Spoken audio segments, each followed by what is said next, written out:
बिस्मिल्लाहिर्रहमानिर्रहीम, अस्सलाम वालेकुम।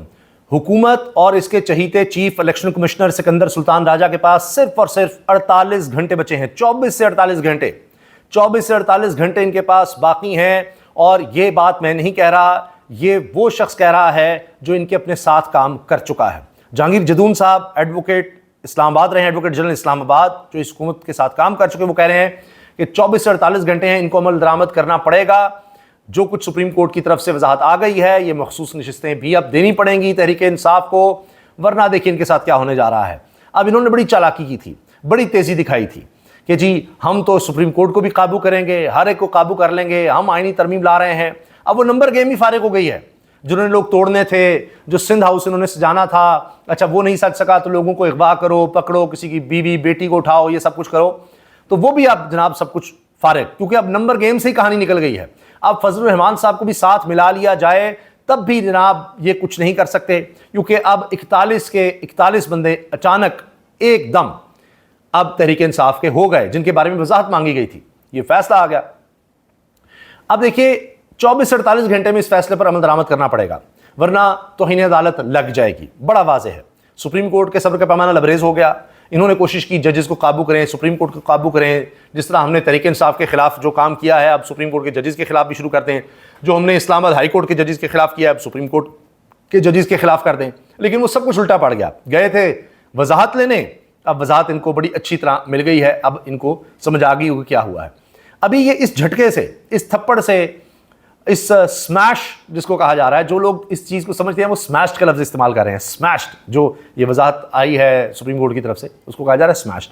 अब इस झटके से, इस जल्जले से अभी संभल नहीं पाई थी हुकूमत कि वो जिस तरह से इजलास बुला रहे थे, कौमी असम्बली का, सेनेट का इजलास, आईनी तरमीम आ गई, बंदे हमारे पास हैं, छुपा के रखे हुए, फलां ले आएंगे सामने तरीके इंसाफ के, वो जी आज़ाद ही हैं क्योंकि इलेक्शन कमीशन ने यही तो गेम करनी थी। अब जनाब हुआ क्या है? हुआ ये है कि अब वो कहानी ही ख़त्म हो गई। वो तो सारा कुछ फारिग हो गया कि जो इन्होंने सारा ड्रामेबाजी करनी थी।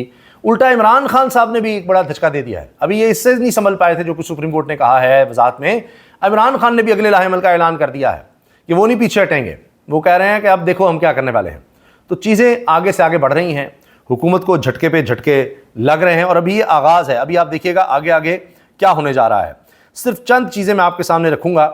उससे पहले एक बहुत ज़बरदस्त मीम है, एक क्लिप है, जिसमें जिस तरह हुकूमत ने मज़े किए हुए थे, अपनी चटाई बिछाई हुई थी जी, असम्बली में पार्लियामेंट बुलाया हुआ है, इसी तरह वो कुछ नौजवान हैं, वो चटाई पर जनाब खाबे उड़ा रहे हैं और अचानक गेट तोड़ के गाड़ी आती है और वो सब इधर उधर भाग जाते हैं और वो बुज़ुर्ग को बाहर निकलते हैं हंसते हुए।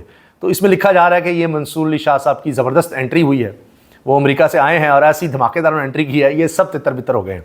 ये जो वजाहती बयान है, इस पर मीम्स बनी होती हैं, फिर उनका तो कोई जवाब ही नहीं जी। अच्छा, इसमें अब क्या क्या कहा जा रहा है? ये जो मखसूस नशिस्तों का सारा फैसला अब आ गया है, वजाहत भी आ गई है, अब इसके बाद भागने की कोई जगह नहीं रही। और ये सरप्राइज बहुत बड़ा है, सरप्राइज एंट्री है। सुप्रीम कोर्ट ने बर वक्त वजाहती फैसला जारी किया है और इस पर अब Abid Zubairi senior advocate supreme court के कहते हैं, सुप्रीम कोर्ट ने बर वक्त वजाहती फैसला जारी किया है। यह भी दुरुस्त है, इलेक्शन कमीशन की दरखास्त ताखीरी हरबा था। हुकूमत की कोशिश है कि अदलिया को मातहत करके मर्जी के फैसले कराए जाएँ, इनकी बाजू मुड़ोली जाए। ये जज कौन होते हैं अपनी मर्जी से आइन कानून के मुताबिक फैसले देने वाले? हम इनको काबू करेंगे, ये हमारे मातहत हैं, जो हम कहेंगे ये वो करेंगे। ये कैसे कर सकते हैं ऐसा?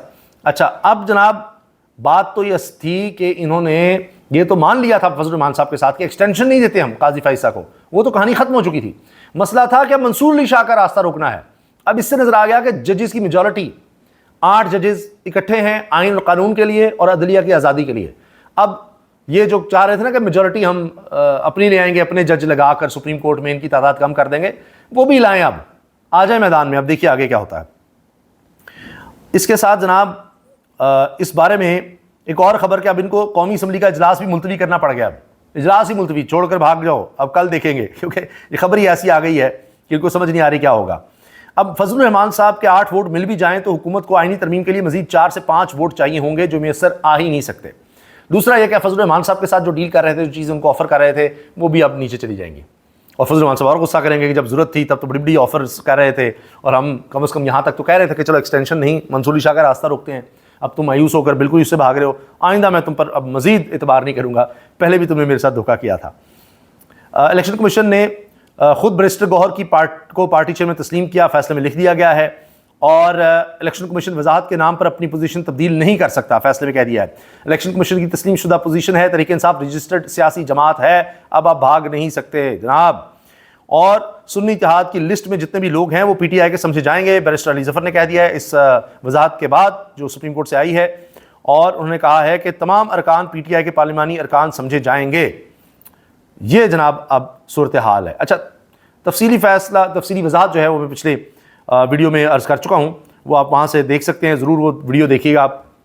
उसमें जो तफसीली वजाहत में जो कुछ आया है, अभी तफसीली फैसला आना है, इस वजाहत में जो कुछ कहा गया है वो सुनने लायक है।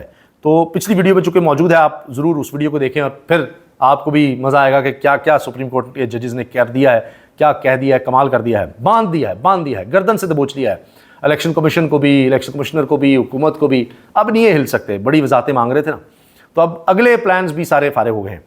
बानी पीटीआई इमरान खान ने कहा है कि अदलिया में जिस तरह तरमीम लाई जा रही है, अगर ये समझते हैं कि हम चुप करके बैठ जाएंगे तो इनकी भूल है। हम पार्टी को स्ट्रीट मूवमेंट के लिए तैयार कर रहे हैं। अडयाला जेल में मीडिया से बातचीत करते हुए उन्होंने कहा कि जब आज़ादी की जंग होती है तो कुर्बानियां देना पड़ती हैं।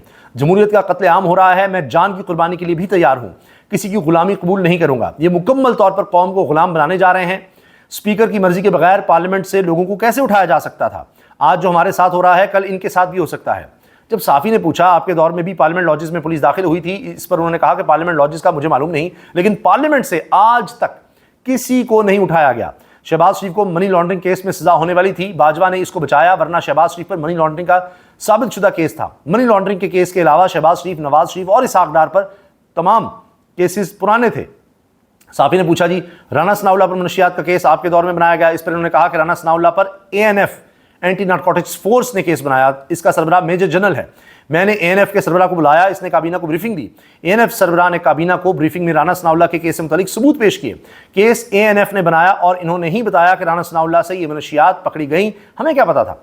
इमरान खान ने कहा कि साफी मतीउल्लाह जान को जब उठाया गया तो इसको छुड़वाया। काजी फाइसा को लाने के लिए सरतोड़ कोशिशें की जा रही हैं, इंसानी हुकूक की खिलाफ वर्जियों और इंतखाबी फ्रॉड को तहफ़्फ़ुज़ देना चाहते हैं। नई आईनी तरमीम काजी फाइसा को लाने के लिए की जा रही है। मुल्क में जमहूरियत तो है ही नहीं। 20 से कम नशिस्तों वाली जमात को पार्लियामेंट में जब बिठाया गया तो जमहूरियत तो वहाँ ही खत्म हो गई। बानी पीटीआई ने कहा कि आज मीडिया पर पाबंदियां हैं और जजेस को धमकाया जा रहा है। पार्टी को स्ट्रीट मूवमेंट के लिए तैयार कर रहे हैं। तरमीम जिस तरह से लाई जा रही है, अगर ये समझते हैं कि हम चुप करके बैठ जाएंगे तो ये इनकी भूल है। जो भी होगा इसके जिम्मेदार ये खुद होंगे। पार्टी को कह रहा हूं तैयारी करें। ये चाहते हैं कि गुलामी कबूल कर लूं, मगर ऐसा हो नहीं सकता।